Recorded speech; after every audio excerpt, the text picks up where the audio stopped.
Okay, it's going to be a review of AEW Fyter Fest 2021. So this is not a pay-per-view. Just like last year, this is a two-night special on Dynamite. So let's get right down to it.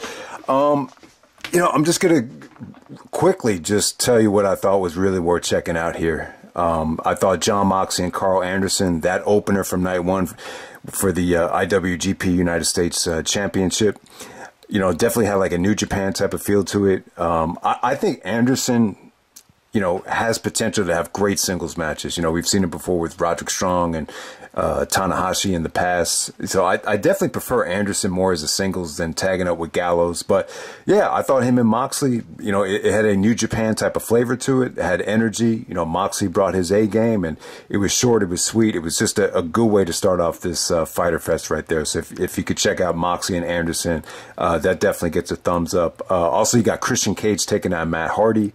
They got a lot of time here. So this is good for the Attitude Era fans, the fans that grew up watching these guys. I thought, watching this, Christian is just in much better shape than Matt Hardy right now. I mean, the match was dramatic, though. Matt had numerous chances to win this match.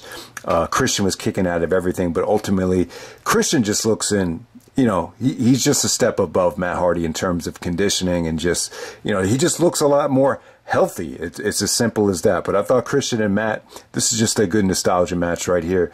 Both guys have so much history with the tag teams, and this is probably the first singles match these guys have had in a long ass time. They're pretty much known for tag team wrestling as opposed to singles, but we never really got to see them in their prime when they you never got to see like the version 1 Matt Hardy versus, the Christian from TNA or Christian, Captain Charisma Christian. So it was a treat to see. I'll definitely say that. And, yeah, so that was cool. Darby Allin versus Ethan Page, the Coffin match. I would definitely, recommend checking that out. That was cool to see, man. Darby took some really, dangerous bumps in this match. I mean, he actually took a razor's edge on the steel steps. It looked painful. Like those spots that he took, it looked like serious gut checks.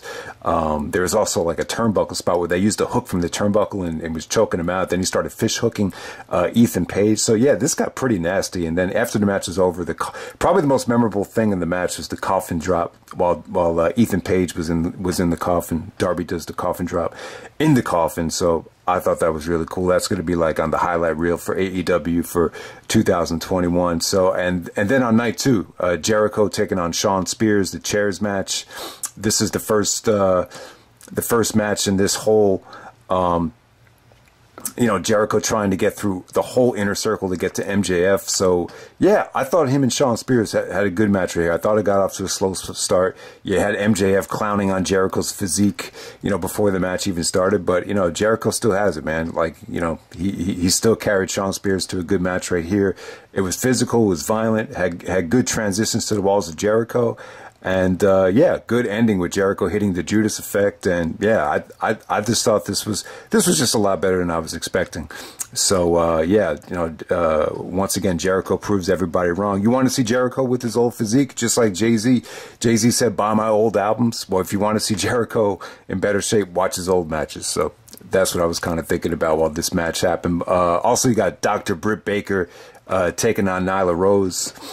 I really thought they got off to a slow start here. This had a lot of build up to it, 2 weeks worth of build up, crazy table spots, crazy name dropping with the Guerrero name. So I had a lot of good build up to it. I just felt like it got off to a weird start with, I just think Nyla's really tough to move. She's tough to maneuver. She's tough to really put into submissions. So I thought they got off to a very slow start. But as the match progressed, I thought it had good drama. And, yeah, really went into overkill mode. I thought they got time. I thought they were allowed to deliver. The fans got behind Britt Baker. And, yeah, Nyla Rose is an underrated worker, though. I know she's tough to move. She's carrying a lot of weight. But, her moveset is actually, she executes what she does well. She executes it very well. So definitely say that. And, yeah, I mean, nowhere near, execution-wise, nowhere near as good as something like Charlotte and Rhea Ripley for Money in the Bank, but I still thought, this was a good first title defense for Dr. Britt Baker, without a doubt. Orange Cassidy and the Blade good match right here. You really saw a feisty, more aggressive, more, I would say, emotional side out of Orange Cassidy. You know, the Blade actually is a pretty strong dude, so I thought he looked crisp. I thought this was just a solid match. I wish they got a little bit more time, but yeah, Orange Cassidy, man.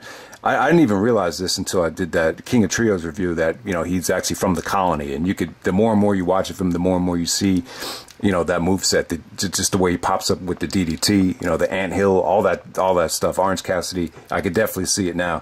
One of the ants from the Colony in Chikara, and yeah, so I just thought he needed a match like this. You know, it showed more of a feisty side to him. So I liked, you know, I definitely liked the Orange Cassidy match. And then the main event, you had Lance Archer actually taking on Jon Moxley, Texas Death Match for the IWGP United States Heavyweight Championship. Great main event right here. You know, really not my cup of tea, but I think everybody will like this match. Just very bloody. You know, the strikes from Moxley were great. It had a vicious choke slam through the barbed wire to end this thing. And yeah, surprising, unpredictable. I just thought Lance Archer and Jon Moxley really kind of rocked the house with that Dynamite main event right there. So yeah, I would definitely say this. Like, when you watch both of these main events, you know, you're giving chances to guys that don't normally get it. Specifically, guys like Ethan Page, guys like Lance Archer. You know, it's not a blockbuster, star-studded double main event right here. But yeah, both matches are good. I would definitely say both matches are in contention for, you know, some of the top 20 Dynamite matches of the year. What was really underrated on this show, I didn't get to talk about it. Ricky Starks actually won the FTW World Championship with the help of Hobbs. I thought it was creative. Wish I got more time, but yeah, it kind of felt like a pay-per-view match as it was going on, but just under 10 minutes right there. Fans were kind of turning on Brian Cage, which kind of surprised me. Sammy Guevara taking on Wheeler Yuta. Yeah, big win for Sammy. It was a little short, but I'll tell you, Yuta had really good matches with Sammy and then Darby Allin. Both matches are pretty much on the same level. I think I liked the Darby match a little bit better. I thought the Sammy match had a little bit more of an abrupt ending, but I definitely like Wheeler Yuta. It really reminds me of a younger Steamboat, and yeah, I just think he's got a hell of a look, really athletic. You know, I've seen him before, but you know, it seems like AEW's really gonna, you know, utilize him a lot more. You know, given, you know, they put him on back-to-back nights at Fyter Fest, so that's definitely a good sign for him. But yeah, I was really impressed. I just wish both of his matches got more time. Neither match got over 5 minutes. So yeah, I'm trying to think if there's anything else on this show. The Doc Gallows and Frankie Kazarian match, I thought Frankie looked good there. He just kind of, you know, he had too much interference to fight off of right there. So Doc actually goes over Frankie. See if I left anything out here. Yuka Sakazaki defeated Penelope Ford. Yeah, you know, first time you had seen her, I think, since before the pandemic. She was one of the better Japanese women wrestlers that they used. She actually got the victory there. That finish actually did come off very well, even though the match was kind of mediocre. But yeah, that's pretty much it, guys. That's Fyter Fest 2021. If you could check out both main events, I definitely recommend. You know what was the best stuff on these shows? I would definitely say both openers, both main events. I pretty much say you could skip pretty much everything else. You know, the Britt Baker Nyla Rose match, like I said, it got off to a slow start, but like the last 5 minutes I thought were really, really good. You know, just good drama there for Dr. Britt's first title defense. But yeah, that's pretty much it. Wanted to keep this short. That's Fyter Fest 2021, and I'm out. All right.